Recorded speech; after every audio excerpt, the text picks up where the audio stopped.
Alrighty, welcome again, everyone. We're so glad you joined this webinar, and we're extra excited to have Ben on from Patch and our very own Hasitha. And we are hoping to share some very great insights with you that you find helpful in your climate journey. We're going to the next slide deck, which tells us basically the title. So we're taking unified climate action, and we're talking about measuring, reducing, and contributing in this webinar. Just some housekeeping items. As I mentioned at the beginning, we will have everyone muted, and we will go through discussions through our Q&A session, but we encourage everyone to ask questions throughout because we want this to be engaging and for you guys to feel like we're addressing the questions as they pop up. Next, obviously, our panel discussion, where we will be covering some topics that we pre-selected and we hope you find helpful. We have here a slide just to introduce Patch and Greenly, what we do in case you want some additional information. But to start it out, our amazing speakers, as I mentioned, Ben from Patch and Hasitha. And it would be great if you guys could introduce yourselves and share a little bit with us what you're doing at Patch and Greenly and what the story of the platform is. Ben, would you like to go first? Yeah, sure. Thanks for that introduction, Sarah. Yeah, I'm Ben. I lead Patch's climate strategy and solutions team here in Europe. My team essentially helps customers navigate the carbon markets and the various different corporate climate claims that are out there, and match companies' climate targets with the right carbon projects in our diverse project network. I joined Patch about 3 months ago, so still fairly fresh, but I have a background in project development finance. So I spent 4 years on the natural capital team at Morova, who some of you may know. There's a sustainable investment arm of Natixis, where I was sort of sourcing, managing, and monitoring early stage carbon projects. So I have a bit of project level experience. And then, do you want me to introduce Patch as well? Yeah, I think that would be great. Just to give a quick introduction on what you do for our audience, that would be wonderful. Yeah, sure. So Patch essentially empowers companies to confidently take climate action. And we do this namely by building software for both sides of the market. So on the supply side, we vet projects through an onboarding process to ensure project level integrity, and then provide them with software-enabled management systems to help them scale their businesses. And on the demand side, we connect companies seeking to take transparent climate action with this diverse vetted project network in a few different ways. We have API integrations, we can facilitate direct purchases, and then what my team tends to focus on are these sort of multi-year offtake agreements. Which we can get into another point, but sort of that's in a nutshell what Patch does, okay. And I'm sure we can get into some more detail. Okay, awesome. Thank you. Hasitha, would you like to introduce yourself and then just tell us a little bit about your role and also a little blurb about Greenly for everybody? Absolutely. Thank you, Sarah. It's great to see everyone on the call. My name is Hasitha. I am the North American sales lead here at Greenly. I come from, like Ben, I'm fairly new to Greenly, and it's been nearly 8 months. But I come from a background of operational excellence. I used to be a management consultant, and I helped companies kind of manage strategy in their finance division. And as I transitioned into this role, it's really my role is to help companies figure out how they manage their climate impact within their companies. And just a little bit about Greenly. We are a carbon management platform. Our mission is to make carbon management seamless, intuitive, and accessible to everyone, small, medium-sized businesses, large enterprises, so that everyone can play their role in our climate problem. And so Greenly is a software company. We help companies integrate their current data sets into our tool, and we help them calculate their emissions, understand their emissions really deeply, and set reduction goals, as well as offer access to the carbon marketplace through our partners like Patch. Awesome. Thank you so much for that. Before we kick it off, I wanted to set the stage and ask a foundational question to define what a carbon credit actually is. I think that would be helpful for our audience to know. So we set the stage. Ben, would you take that one? Yeah, of course. So essentially, a carbon credit is the representation of a single ton of CO2 that has been or will be avoided or removed from the atmosphere. Now, it's important to note that sort of carbon credits are not standardized across credit types. And there are various different credit types. We can talk about removal credits and avoidance credits. We can talk about credits with long-lived or short-lived storage, which is how long that ton of CO2 is stored. It can be anywhere from tens of years to thousands of years. And then there's your project types. So you have like your nature-based solutions credits, like ecosystem conservation and restoration. And then you have your technology-based solutions credits, such as biochar, enhanced weathering, and direct air capture. So there's a bit of an ecosystem, and it's not an easy answer, but not all credits are created equal, is an important note. And also another thing I'd like to flag, which is sort of, carbon credits are not a license to continue business as usual emissions, and they're not a substitute for decarbonization. That has to come first. Okay. I'm sure we'll get onto that. Yeah, no, I think that's super helpful for everybody, just as a basic knowledge piece, a little nugget before we dive in. So thank you for sharing that. I know some companies are offsetting before measuring and reducing. Hasitha, why is it important to measure beforehand? And do you believe that tracking your carbon footprint should be a step number one for companies or in reducing their emissions, or do you see other steps that should be taken first? That's a great question, Sarah. And I want to answer this without, vilifying companies that are taking that step to offset, because it does have such a huge role in our solution to climate change. And really, I think the reason that, sometimes the measurement takes a back seat is that the barrier of entry to go purchase a carbon credit is a lot lower. The decision-making process it's a matter of, can we afford this? Can we go purchase it? Can we make sure this is a reliable credit? And then it's as simple as that. However, we always say here at Greenly, it's really, really hard to manage what you don't measure. And so, and so at Greenly, what we've created is a solution to make that measurement process easy. And we break that down into 4 steps: tracking, measuring, reducing, and then contributing.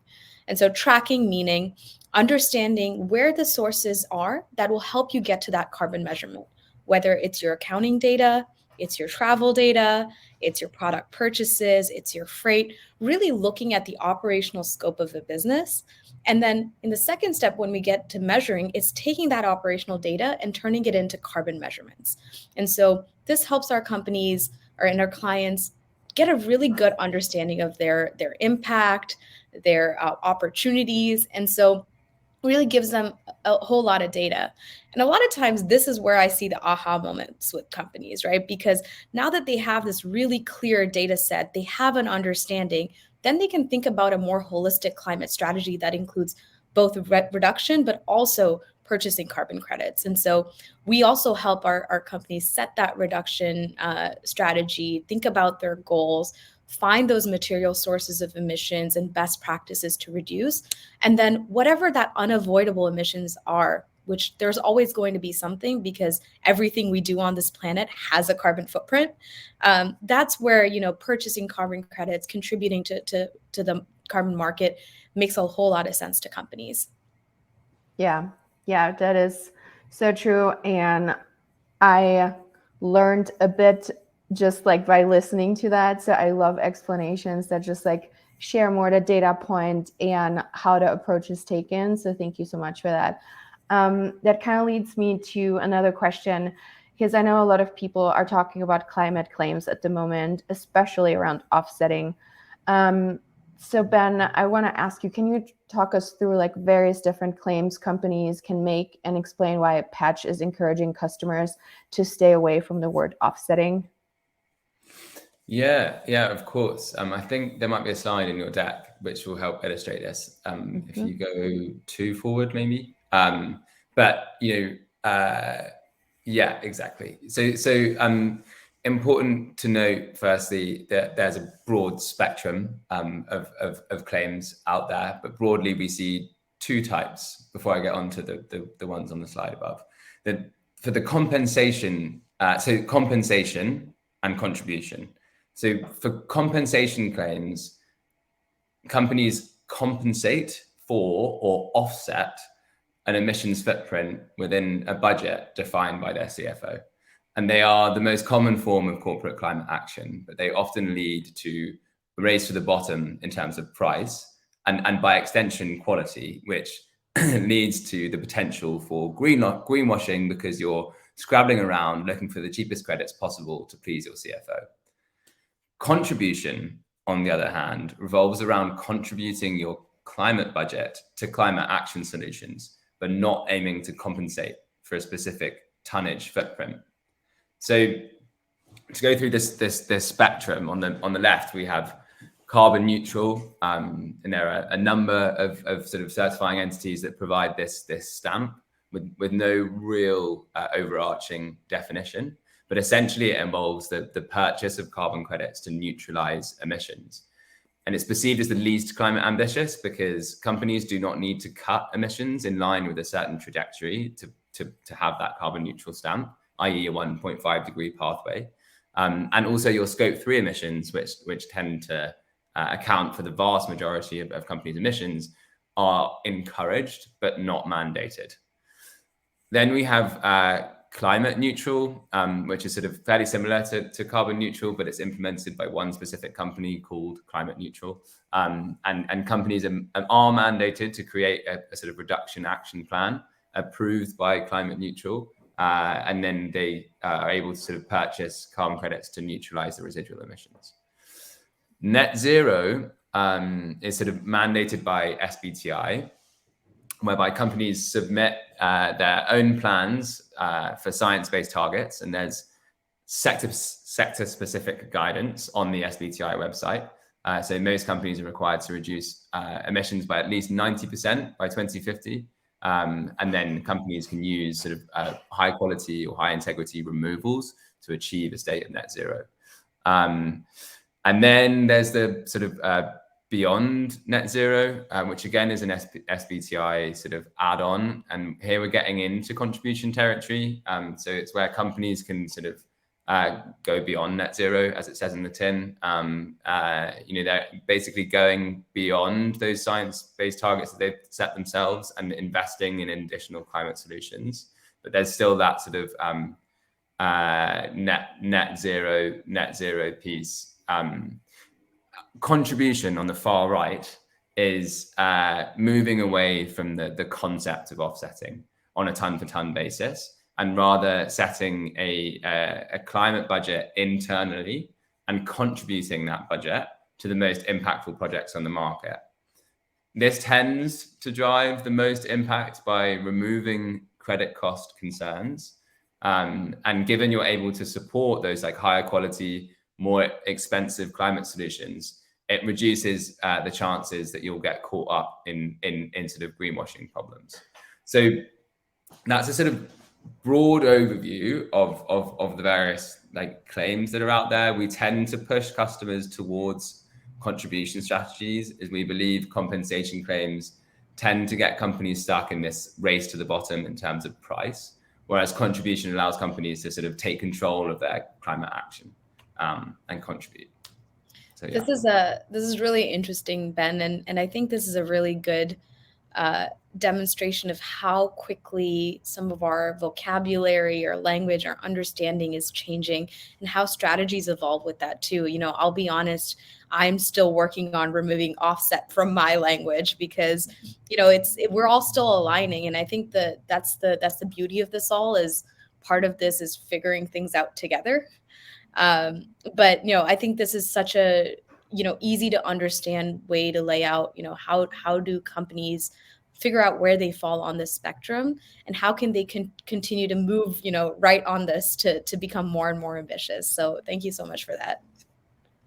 Yeah, absolutely. That was super helpful. And also, I think the wording itself probably triggered Megan's question that she was asking in the chat, which is, what are some practical steps that you think are important as my team is just starting to think about climate in general? What would be some practical steps? Because I think we all get overwhelmed when we're trying to make changes within the company, and maybe some tips you guys could share. Yeah, I mean, my sort of first practical step is go to Greenly, right? Measurement's got to come first. You have to measure what you're emitting and come up with a reduction plan. If you go back one slide, Sarah, this graph I find useful because it sort of illustrates like where we are. So right now, so we have basically emissions on the y-axis in gigatons, and then on the x-axis is like years over the next 100 years, and we're currently at the very top of the bell curve. And we need to get to 0 by 2050 if we're to stay within the planetary boundaries set out by the Paris Climate Agreement.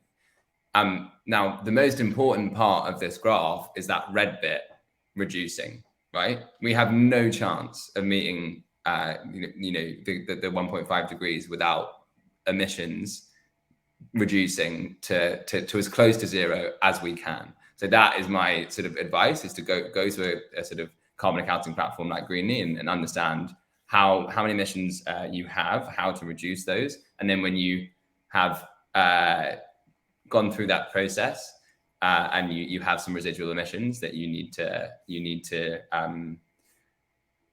neutralize or mitigate or contribute, or whatever phrasing you want to use, then come to Patch, and we'll help you navigate those claims, come up with a claim that makes sense, and match your sort of climate ambition with our diverse project network. That's really great. I love how this translates into a long-term effect, and how this is just a basic stepping stone to move this forward.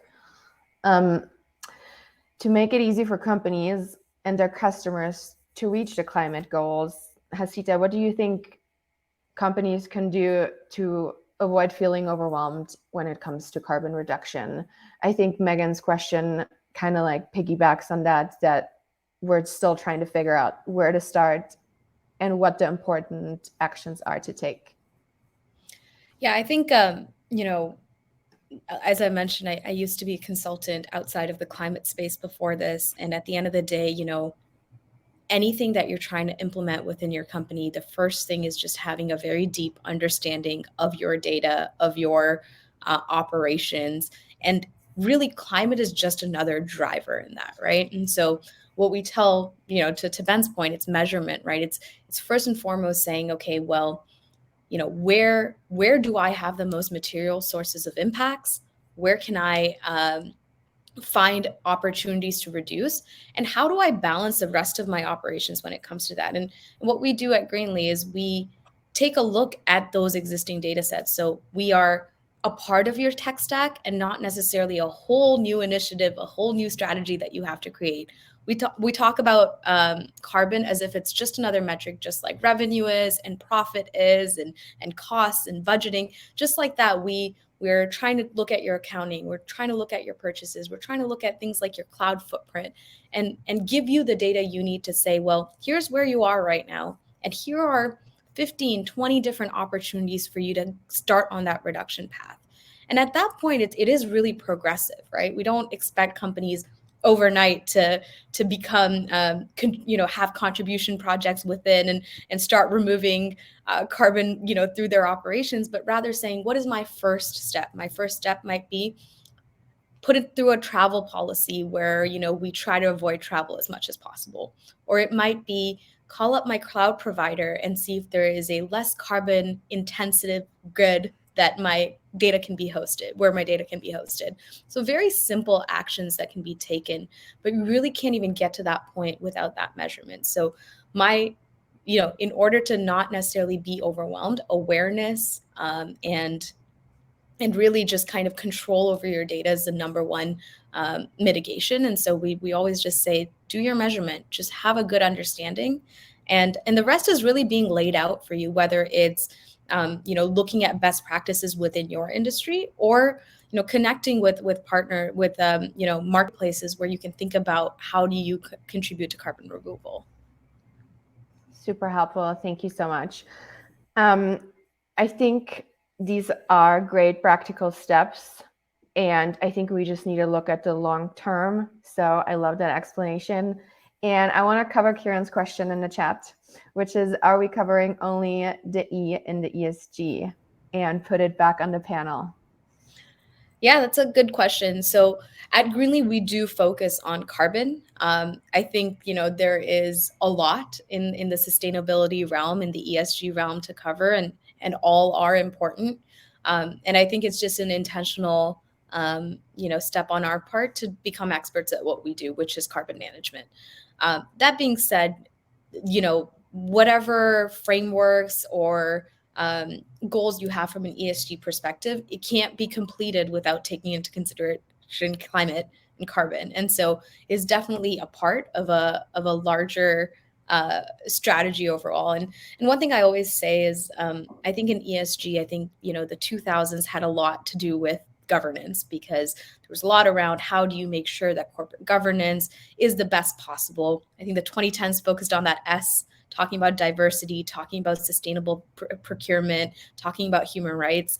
And I think as we move into this next decade, the E is becoming more and more important, because we are at a tipping point when it comes to our planet. And so there is just I think there's a global desire to put focus on that. And so just like companies have come up with strategies to manage that S and G, I think it's now the time for them to come up with a strategy on how they manage the environmental aspect of that. That was great. Thank you, Hasitha. Okay, we have some more questions in the chat. I love it. Thank you guys for engaging. Gabrielle is asking, what are some ways you could recommend talking about setting targets with executive management folks that are skeptical? And I know you both have experience with that. Ben, do you want to take a first shot at that? Yeah, so the question is how to make a first step at sort of approaching senior level executives with a climate strategy. Yeah, I mean, it's a question that we deal with on a daily basis. We have our sort of sustainability champions in each business that we deal with, and we work essentially with them to develop a portfolio of climate solutions that they can get passionate about. So in terms of like building up your own knowledge about the carbon credit space in Patch's case, you can speak for Greenly, Hasitha, but what is it that's driving your sort of ambition? Is it permanence, long-term durability? Is it co-benefits? There are so many different sort of avenues that you can go down in terms of like carbon credit attributes and how you build a story to then take to those C-level executives. And I think that's the most important piece, is building up your story and that's something that my team helps companies to do. So it's getting familiar with the space, getting knowledgeable, and then coming up with some sort of hard next steps and processes, and be able to back that up with research that you've built over time with partners like Patch and Greenly, who have the knowledge in house, and inform yourself, and then take that informed sort of document or whatever, or PowerPoint or however you want to present it to those executives. Yeah, and I think that's absolutely right. I think the first thing is really just like getting buy-in for any initiative within your company, really having the backup and the answers to the questions that might come up is extremely important. But I also like for companies to think about this not necessarily as kind of a it's not a charitable cause or something that you're really participating in. There is both risk to not doing this and then opportunities by doing this.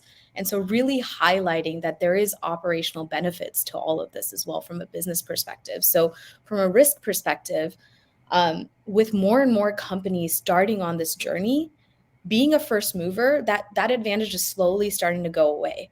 And so any company that takes that step now is still going to have that benefit of demonstrating that they're a leader when it comes to their climate strategy.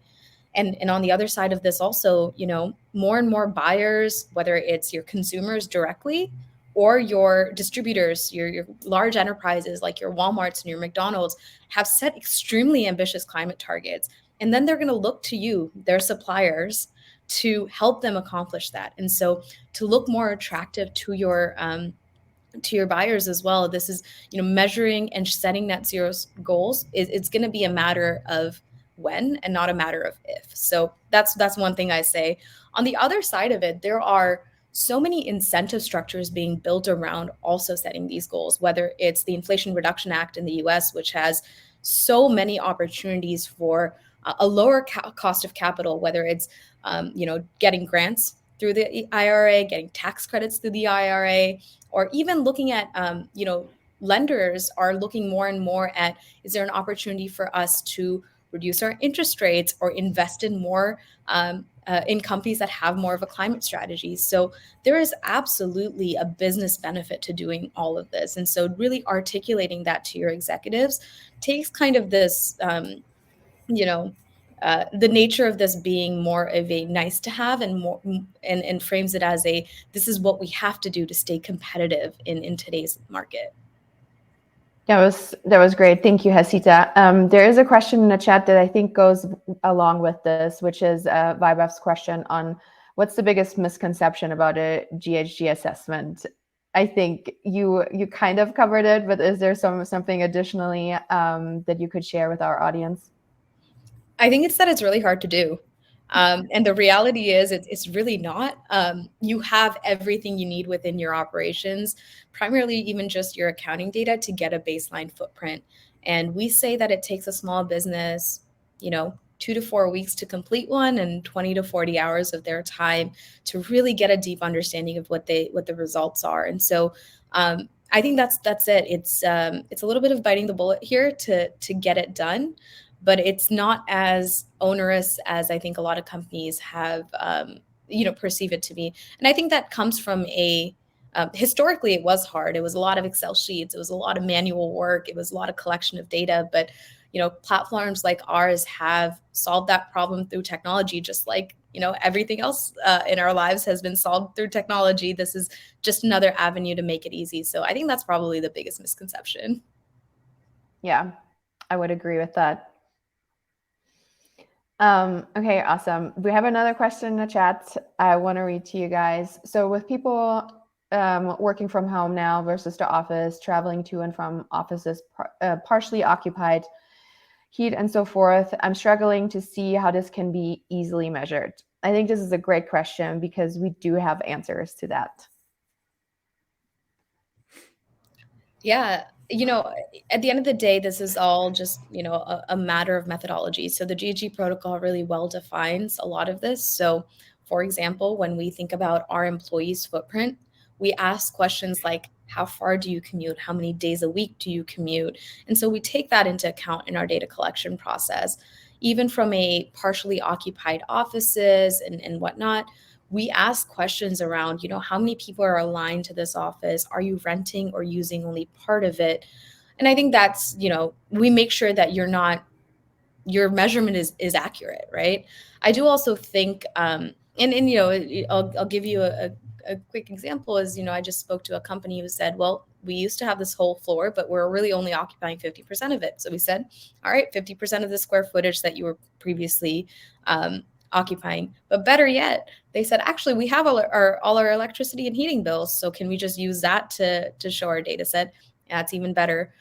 The best case scenario, you're connecting directly into your utilities and we're getting real-time data of what your energy usage is. And so we are always looking for the most accurate solution to make sure your footprint is relevant. Because again, we can't move down this reduction and removal process if your data is incorrect to begin with. Yeah, so accurate. And we do have the platform to do that for you. So there's a secondary question to this part. To Ben's point, there's no standard. Companies need to start, but no real golden source of data to be consumed, lack of knowledge at board level. Also, are investors pushing hard enough to make companies take this seriously? And yes, there is a lot of controversy around the topic. So it seems like this is not a priority. How would you address that question? I think it's becoming increasingly more and more so a priority, I would say. And I think the fact that there's a lack of standards out there, I'm not sure in sort of what level of the sort of ecosystem you're talking about, but if it's net zero goals or sort of reduction strategies, like how you're going to get to net zero. I've just been through sort of 5 different claims and 5 different ways that you can get there. And now, that guidance is getting updated on a fairly regular basis. And I think like the SBTI in particular, takes these measurement processes and then how you might contribute to the carbon removal piece very seriously. And it lays it out quite clearly. You have to reduce your value chain emissions by 90% by 2050. And then you can use high quality, high integrity carbon removal to get there to hit net zero. And so, that to me is fairly clear. I think, yes, we need more policy, more incentives for companies to do so. But if, for the climate leaders out there, the frameworks are there. You just need to follow them. Hasitha, I didn't got anything to add. Yeah, I think it's also just looking at the powers at play, right? To Ben's point, you have regulators moving forward, whether it's the SECR, the SEC, the CSRD. There's so many different regulators starting to move very quickly in that direction. And then on the other side, you have policymakers starting to put incentives in place. And with all of that, those incentives lead to higher returns for investors. And so there's this kind of like a circular, and I think the last piece in that is large companies starting to set targets. And in order for them to meet that, they have to involve their value chain. So kind of the powers at play have decided this is the direction we're going. And I think it's really finding the opportunities within that to convince, your executives, your leaders, and to that point, really specifically around no assigned leaders to drive. This is a question that comes up a lot, and we at Greenly have no, one person in a company that we talk to. Sometimes it's our operations lead, their operations lead. Sometimes it's HR. Sometimes it's in finance. And so we see a very wide variety of roles that decide to assume the responsibility of climate within their company. Now, I think in order to best support that, it's reaching out to experts, right? Whether it's a consultant, it's a carbon accounting platform, it's joining communities. We have a community called ESG Connect, where it's sustainability leaders, or it's just folks that are taking that initiative within their company and sharing best practices, really kind of integrating yourself into the community so you can best, do this as a side job, which is what we typically find, without too much of a burden. And so I highly encourage, and I see, everyone who's on this webinar is clearly taking that step, but doing more and more of this really does help make it a little bit more clear and easy for people who may not be sustainability officers to drive these initiatives within their organization. That's great. And I found that extremely encouraging. I hope others did as well. Speaking of legislation and upcoming, targets, I know Patch is all about transparency, and I think the transparency factor is pretty huge. And Ben, I would ask you, what are some strategies for a project and for customers that are making an impact, and how do you implement them? Yeah, sure. So Patch has a sort of 4-pillar approach to transparency. The first one is vetting. So we partnered with industry leading experts and developed a sort of project selection process designed to ensure project level integrity across both traditional and novel carbon credit generating climate projects. So this approach will be published in Q2 this year. So we can share that and look, a bit of a plug there. But it essentially ensures that every carbon credit project has a third-party verified approach, third-party verified outcomes, and third-party verified attribution. So there's a publicly visible system of record to ensure against double counting or double selling of outcomes. And Patch then goes beyond this selection process onto the second pillar, which is like augment. So we bring in third-party rating analysis from parties like B0 Carbon and Silvera and Carbon Plan, who essentially provide additional impartial guidance or insight into how projects perform across the various attributes such as additionality, durability, leakage, etc. And then the third pillar is curation. So like my team on the climate strategy and solutions side provide personal hands-on guidance ranging from general market insights to custom portfolio construction to ensure that buyers purchase carbon credits with confidence. And then lastly, we provide like full insight into the credit purchase and delivery process. This includes transaction transparency, dynamic certificates for each credit, which change color when that credit is delivered. So full sort of transaction auditability is there. And so, through these 4 pillars, we're essentially driving transparency into what is today a fairly opaque market, and ensuring that customers can very confidently take the climate action that they need. Okay, it was great. We actually have some follow-up questions in the chat. Megan was asking, when you talk about vetting, can you talk more about what carbon credits are more important to invest in than others? Yeah, interesting question. I think it's difficult to say whether some credits are more important than others. Like every credit has its own sort of set of attributes and sort of characteristics, but perhaps some are more sort of integral than others, or perhaps a higher quality. So I'll take like renewable energy credits as an example here, that perhaps might not be as important anymore, as it's almost easier for renewable energy projects to get funding than it is for fossil fuel production today. And it's the same story for landfill gas capture in the US, where the policy landscape means that these credits essentially don't need any additional funding to get off the ground, because there's already a policy environment or financial environment whereby they're supported. So that additionality concern is there with those sort of old avoidance type credits. And I think that's almost quite a nice example of carbon markets working quite well, because renewable energy in the past was extremely expensive. They used to sell carbon credits to reduce that cost, and now those credits are almost worthless because the price of renewable energy has come down. That's what we want to happen with with removals, right? Like it's the same thing. These solutions are extremely the most high quality, high integrity credits are really expensive.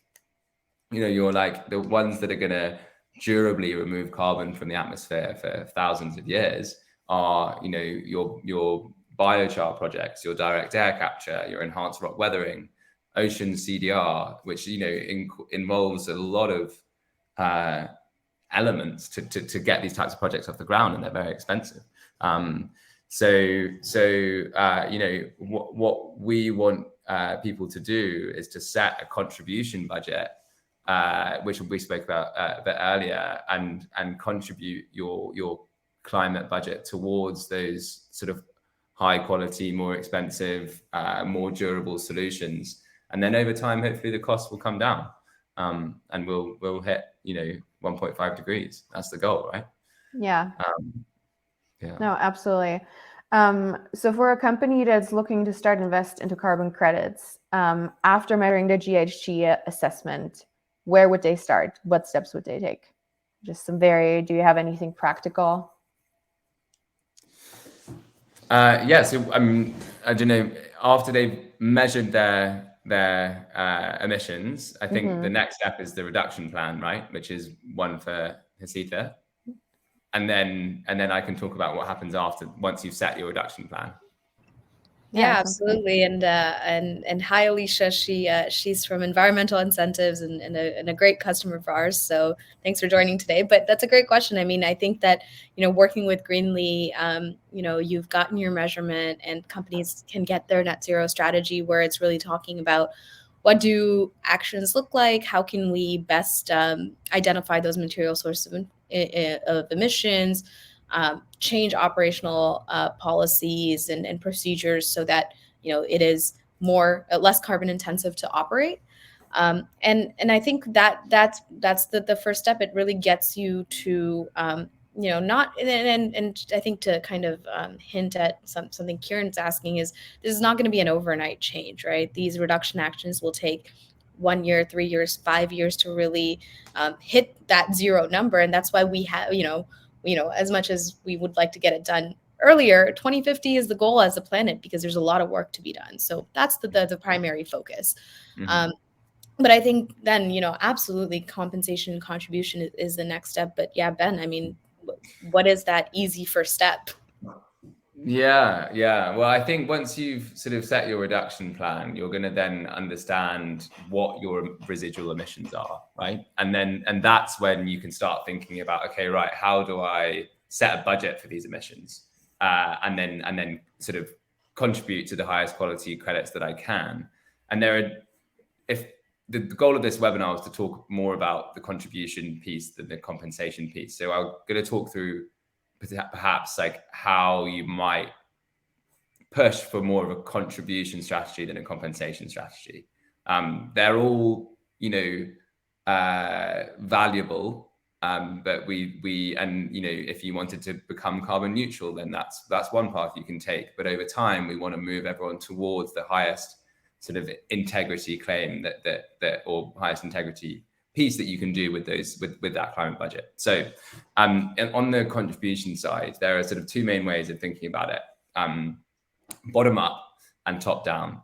So in your bottom up approach, you may not be entirely sure what budget to allocate.